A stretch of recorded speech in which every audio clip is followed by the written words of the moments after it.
जय हिंद दोस्तों। मैं रणबीर सिंह स्वागत करता हूँ एक बार फिर से आप सभी का आपके परिवार मैथ एंड जीएस क्लासेस में। तो दोस्तों, आज हम लोग बात करने वाले हैं फिर से डेली करंट अफेयर्स का। ये वीडियो है तो इसको हम लोग देखते हैं और शुरू करें उससे पहले आपसे रिक्वेस्ट है, यदि आप चैनल पर नए हैं तो आप इसको सब्सक्राइब कर लीजिए और साथ ही साथ नोटिफिकेशन बेल को ऑन कर लेंगे, जिससे मिल सकेगा नोटिफिकेशन सबसे पहले। दोस्तों के साथ शेयर करना बिल्कुल ना भूलें। चलिए शुरू करते हैं और लाइक कर दीजिए प्यारा सा एक। पहला प्रश्न देखिए, department for promotion of industries. देखिए इंडस्ट्रीज कुछ ऐसे ही है थोड़ा सा। इंडस्ट्रीज एंड इंटरनेशनल ट्रेड यानी कि DPIIT की रैंकिंग में कौन सा राज्य शीर्ष पर होगा? ठीक है, department for promotion of industries and international trade, ठीक है, इसी का फुल फॉर्म है। तो इसका जो आंसर रैंकिंग में प्रथम स्थान पे होगा वो गुजरात हो जाएगा, है ना। और गुजरात के जो CM है सभी लोग जानते हैं, विजय रूपाणी जी है ना, बीजेपी से है। और इसके जो और नेक्स्ट अगर बात कर लें कि और इसमें क्या क्या चीज़ें थी, है ना। जैसे मान लेते हैं गुजरात के बाद कौन सा नंबर पे आता है, तो आपका जो अंडमान निकोबार द्वीप समूह है वो दूसरे नंबर पे आएगा, ठीक है, रैंकिंग के अकॉर्डिंग। चलिए, परफॉर्मेंस के हिसाब से टॉप नंबर पे जो कर्नाटक हो जाएगा इस मामले में। और इसके गवर्नर जो है, गुजरात के गवर्नर थोड़ा सा देख लीजिए। गवर्नर हो जाएंगे आचार्य देवव्रत या आचार्य, पूरा याद रख लीजिए, आचार्य देवव्रत, ठीक है। चलिए आगे चलते हैं। लोकसभा की सीटों की संख्या इसमें 26 हो जाएगी। नेक्स्ट क्वेश्चन है, गृह मंत्रालय ने किस धार्मिक मंदिर को विदेशी अंशदान विनिमय अधिनियम पंजीकरण की मंजूरी दी है? तो इसका जो करेक्ट आंसर हो जाएगा स्वर्ण मंदिर, है ना। स्वर्ण मंदिर कहाँ है? पंजाब के अमृतसर में, ठीक है। और पंजाब की राजधानी क्या है? पंजाब हो जाए, हरियाणा हो जाए, या खुद चंडीगढ़ हो जाए, इन सब की राजधानी चंडीगढ़ ही है स्वयं, ठीक है। आगे हम लोग चलते हैं नेक्स्ट प्रश्न की ओर। विश्व का पहला फ्लोटिंग एप्पल स्टोर किस देश में शुरुआत की गई थी? तो विश्व का पहला फ्लोटिंग एप्पल स्टोर, ठीक है, तो इसका जो करेक्ट आंसर हो जाएगा सिंगापुर, है ना। तो इसका जो करेक्ट आंसर है सिंगापुर। इसके जो महत्वपूर्ण नोट्स हो जाएंगे वो देख लेते हैं। जैसे यह एक शहर है, इसका मुद्रा क्या हो जाएगा? सिंगापुर डॉलर, ठीक है। इसके राष्ट्रपति हलीमा याकूब जी हैं, ये थोड़ा सा ध्यान रखिए, इसे राष्ट्रपति वगैरह से क्वेश्चन पूछ लेता है। प्रधानमंत्री लीसिन लुंग, नाम थोड़ा सा ठीक ठाक है, लीसिन लुंग, ठीक है, तो याद रखिएगा। नेक्स्ट, यहाँ तो कुछ बचा हुआ था, है ना। सिंगापुर एशिया महाद्वीप में स्थित है, तो सभी जानते हैं सिंगापुर, और राजधानी इसकी सिंगापुर सिटी है, ठीक है। आगे चलते हैं। सिटी ग्रुप की पहली महिला CEO कौन बनी है? सिटी ग्रुप की पहली महिला CEO कौन बनी है? तो इसका जो करेक्ट आंसर हो जाएगा जेन फ्रेजर, ठीक है। जेन फ्रेजर जो हो जाएंगी सिटी ग्रुप की पहली महिला COO हो जाएंगी, है ना। और इम्पोर्टेंट पॉइंट्स यानी नोट्स में, तो सिटी ग्रुप इंक एक अमेरिका जो बहुराष्ट्रीय निवेश बैंक है और ये वित्तीय सेवा निगम का कार्य करता है। न्यूयॉर्क इसकी राजधानी हो जाएगी, मुख्यालय, राजधानी नहीं मतलब मुख्यालय, है ना। और इसकी स्थापना, सिटी ग्रुप इंक की स्थापना जो हो जाएगी 8 अक्टूबर 1998 में। तो इसके कुछ महत्वपूर्ण तथ्य थे। आगे चलते हैं। ASCE के नए अध्यक्ष कौन नियुक्त किए गए हैं, है ना। जिसका ASC, इसका आई हो जाएगा क्योंकि ये थोड़ा सा ऐसा हो जाएगा, ASCI, ठीक है। इसका जो फुल फॉर्म हो जाएगा the advancing standard council of India, ठीक है, ASCI, है ना। और इसका जो फिलहाल पहले करेक्ट आंसर देख लेते हैं, सुभाष कामत, इसके करेक्ट आंसर हो जाएंगे सुभाष कामत, है ना। नोट्स में देखें तो सुभाष कामत रोहित गुप्ता का स्थान लेंगे, यानी इससे पहले, और रोहित गुप्ता ASCI के अध्यक्ष थे और इसकी स्थापना 1985 में करी गई थी। मुख्यालय इसका मुंबई यानी महाराष्ट्र राज्य में है और अध्यक्ष तो सुभाष कामत है ही हैं, ठीक है, फुल फॉर्म क्या है इसका, the investing standard council of India. ठीक है, नेक्स्ट चलते हैं हम लोग आगे। पिछले साल के मुकाबले 2018-19 में भारत का रक्षा निर्यात कितने प्रतिशत बढ़ा है? तो 18-19 की बात हो रही है, तो निर्यात बढ़ने की बात हो रही है, आयात तो हो ही रहा है, जैसे राफेल वगैरह सुन ही रहे हैं, तो कितना परसेंट बढ़ा, एक बार थोड़ा ध्यान से देखिए, इसको मैं अलग से लिख दे रहा हूँ, 700%, है ना। चलिए ठीक है, इसको याद रखिएगा। नेक्स्ट, भारत की सबसे बड़ी सुअर पालन परियोजना किस राज्य में शुरू करी गई है? तो सबसे बड़ी सुअर पालन परियोजना कौन से राज्य में है? तो इसको हम लोग देखते हैं, इसका जो करेक्ट आंसर हो जाएगा मेघालय, है ना। और मेघालय की राजधानी शिलोंग है ही है, सभी लोग जानते हैं। और इसकी स्थापना देखते हैं इम्पोर्टेंट पॉइंट्स में है या नहीं। हाँ, इस मिशन का मुख्य उद्देश्य क्या है, यानी कि सुअर पालन परियोजना, है ना, यानी कि पिगरी मिशन कह सकते हैं, पिगरी जो होता है सुअर पालन से संबंधित है। तो इस मिशन का मुख्य उद्देश्य अगले 3 वर्षों में 150 करोड़ रुपए के पॉर्क आयात में कम करना, यानी कि इसको कम करना है, मेघालय को पॉर्क सुअर के मांस उत्पादन में आत्मनिर्भर बनाना है। तो ये कुछ तथ्य है, बाकी इसकी राजधानी शिलोंग है। और हाँ, इसकी जो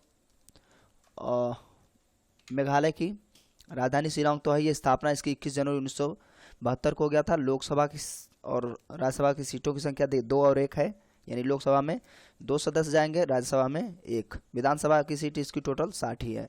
विधानसभा का मतलब वो राज्य सरकार से संबंधित है, बाकी लोकसभा और राज्यसभा केंद्र से संबंधित है ना। और संसद की बात करें तो लोकसभा और राज्यसभा प्लस राष्ट्रपति संसद का निर्माण करते हैं। और हाँ, एक चीज़ जो है इम्पोर्टेंट पॉइंट है, और जो जम्मू कश्मीर से गवर्नर ट्रांसफ़र हुए हैं सत्यपाल मलिक जी, वो यहीं आए हैं, ठीक है, सत्यपाल मलिक। तो ये पूछ सकता है कि ये पहले कहाँ के थे, तो जम्मू एंड कश्मीर के, अब तो यूटी बन गया है वो।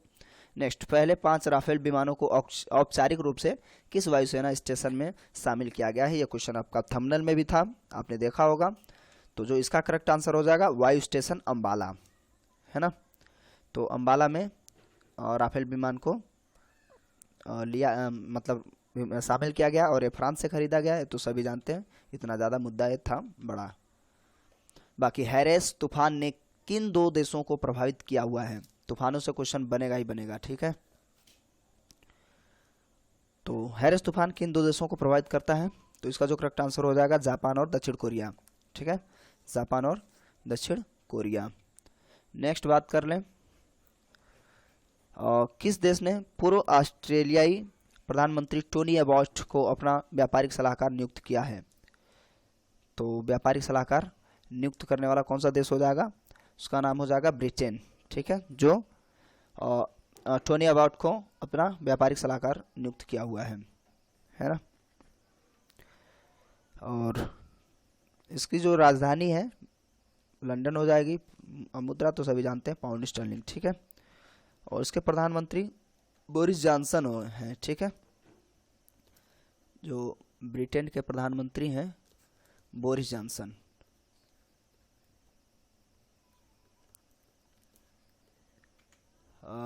इसमें है भी, है ना, तो बोरिस जॉनसन इसके प्रधानमंत्री हो जाएंगे। चलिए ठीक है, आगे चलते हैं हम लोग। Next, central bank digital currency testing platform किसने लॉन्च किया हुआ है? तो central bank digital currency testing platform को लॉन्च करने वाला कौन सा हो जाएगा? मास्टर कार्ड, ठीक है। और इसमें देखते हैं इम्पोर्टेंट पॉइंट क्या है, इसकी स्थापना मास्टर कार्ड की 1966 में, और इसका मुख्यालय जो है न्यूयॉर्क में है ना। और इसके जो सीईओ हो जाएंगे अजय पाल सिंह बंगा, जो इंडियन है, ठीक है। मुख्यालय भले न्यूयॉर्क में है, लेकिन ये सीईओ जो है अजय पाल बंगा जी हैं, अजय पाल सिंह बंगा। वैश्विक आर्थिक स्वतंत्रता सूचकांक 2020 में भारत कौन से स्थान पे है? ये सारे के सारे इंडेक्स में से क्वेश्चन बनते ही बनते हैं, और इन सब इंडेक्स को 2020 के जो इंडेक्स थे, और याद रखिए 2019 का भी पूछ सकता है। 2019 और 20 का इंडेक्स में एक साथ कंपेयर करके आपको प्रोवाइड करा दूंगा, जितने भी इंडेक्स होते हैं, ठीक है। तो इसमें आर्थिक स्वतंत्रता सूचकांक में भारत का कौन सा स्थान रहा है? तो भारत का 105वां स्थान। कितनी बढ़िया स्थिति है ना, इतनी बुरी स्थिति तो होनी नहीं चाहिए, लेकिन है, क्या कर सकते हैं भाई। अच्छा, इसमें इंपॉर्टेंट नोट्स क्या है। वैश्विक आर्थिक स्वतंत्रता सूचकांक में विश्व के विभिन्न देशों में दी गई आर्थिक स्वतंत्रताओं को का तुलनात्मक अध्ययन किया जाता है, यानी आपस में कंपेयर किया जाता है ना। और हाँ, ये है कि इसमें जो टॉप नंबर 1 और 2 3 पे जो रहेंगे वैश्विक आर्थिक स्वतंत्रता सूचकांक में, उन देशों का लिस्ट आप जरूर देख लें। पहला तो हांगकांग हो जाएगा, हांगकांग। और सेकंड नंबर पे, यानी पहला है, दूसरे नंबर पे कौन हो जाएगा, सिंगापुर। और तीसरा न्यूजीलैंड। ठीक है, सिंगापुर, नेक्स्ट न्यूजीलैंड, ये याद रखिएगा। ठीक है, तो और इसको जो जारी करने वाला देश की बात करें तो कनाडा ने जारी किया था, है ना। कनाडा की कोई संस्था थी, उसने जारी किया हुआ था। किसे कॉलोजी नारायण राव साहित्य पुरस्कार से सम्मानित किया गया है, तो उनका नाम हो जाएगा रामचंद्र मौली, है ना, रामचंद्र मौली।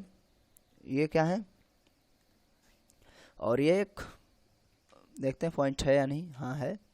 कॉलोजी नारायण राव साहित्य पुरस्कार साहित्य के क्षेत्र में उत्कृष्ट प्रदर्शन के लिए दिया जाता है। साहित्य पुरस्कार है तो साहित्य के क्षेत्र में तो दिया जाएगा।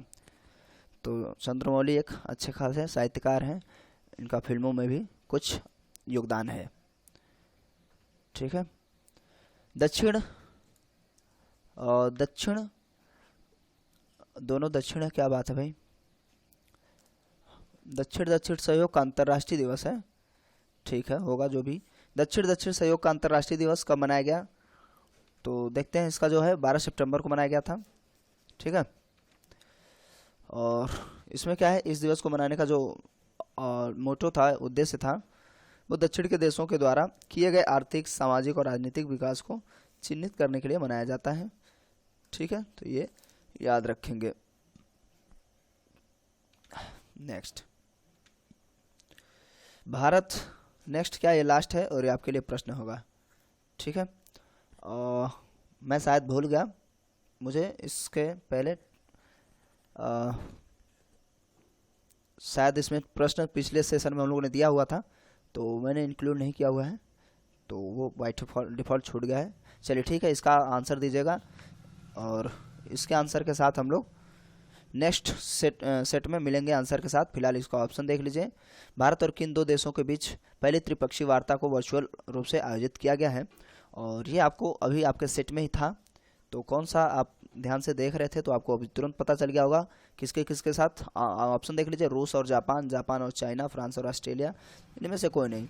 आपका जो भी आंसर है आप कमेंट बॉक्स में कमेंट करिएगा, और 1 2 3 करके या 4 आपका ABCD करके भी आप कमेंट बॉक्स में जवाब भेज सकते हैं। कैसा लगा वीडियो कमेंट करके जरूर बताएंगे। थोड़ा सा भी हेल्पफुल लगा तो प्लीज़ वीडियो को लाइक करिए, साथ ही साथ चैनल को सब्सक्राइब करने के बाद नोटिफिकेशन बेल को ऑन कर लीजिए, जिससे मिल सके नोटिफिकेशन सबसे पहले। दोस्तों के साथ शेयर करना बिल्कुल ना भूलें। चलिए मिलते हैं वीडियो में, तब तक के लिए नमस्कार, जय हिंद, जय भारत।